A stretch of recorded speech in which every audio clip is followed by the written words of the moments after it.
కర్ణాటకలోని ఓ ఏరియాలో జరిగిన హిత్తర్లో హత్తర్ స్టోరీ ఇది. పెళ్ళై 3 నెలలు అయింది. బేబీ అలా బయటికి వెళ్ళొద్దామని మొగుడిని తీసుకెళ్ళింది నిబ్బి. తీసుకెళ్ళి అదిగో ఆ బ్రిడ్జి దగ్గర సెల్ఫీ దిగుదాం, బాగుంది లొకేషన్ అని చెప్పింది. అక్కడికి వెళ్ళి సెల్ఫీ తీసుకుంటూ ఆన్ని తోసేసింది. సార్వాడికి ఈత రాదు. తోసేసి వాళ్ళ బంధువులకి అత్తమామలకి ఫోన్ చేసింది.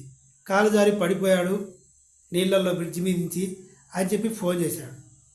సార్కు ఈత రాదు, కానీ ఆ రాళ్ళు రప్పలు ఉంటాయి కదా, ఆ రాళ్ళ మీద ఎక్కి కూర్చున్నాడు. కాపాడండి కాపాడండి అని గట్టిగా అరిచాడు.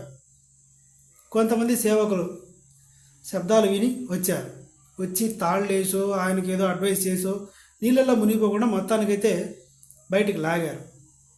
బయటికి లాగిన తర్వాత పైకి వస్తూనే దాన్ని పట్టుకోండి, అదే నన్ను తోసేసింది, షీ ఈజ్ మై వైఫ్ అని కన్నడలో అరిచాడు. ఈ వీడియో కూడా రికార్డ్ అయింది, మీరు చూడొచ్చు. వీడియోలో సెల్ఫీ ఇన్సిడెంట్ అని కొడితే వస్తుంది యూట్యూబ్లో. కర్ణాటక సెల్ఫీ ఇన్సిడెంట్ అని కొడితే వస్తుంది, మీరు చూడొచ్చు. తోసేసింది ఏం మనకు కనిపించదు. తోసేసిన తర్వాత ఆయన్ని సేవ్ చేసే వీడియో కనిపిస్తుంది. ఆయన మాట్లాడే మాటలు, ఈ నిబ్బి మాట్లాడే మాటలు రికార్డ్ అయ్యే ఉన్నాయి. ఇది జరిగింది. నేను జారి పడలేదు, ఈవిడ తోసేసింది నన్ను అని ఆయన చెప్తాడు. లేదు, మా ఆయన జారిపడ్డాడని ఆవిడ చెప్తుంది. మొత్తానికి ఏదో పవిత్ర యుద్ధం అయితే ఉంది ఈవిడకి, అందుకే ప్లాన్ ప్రకారం తోసేసింది.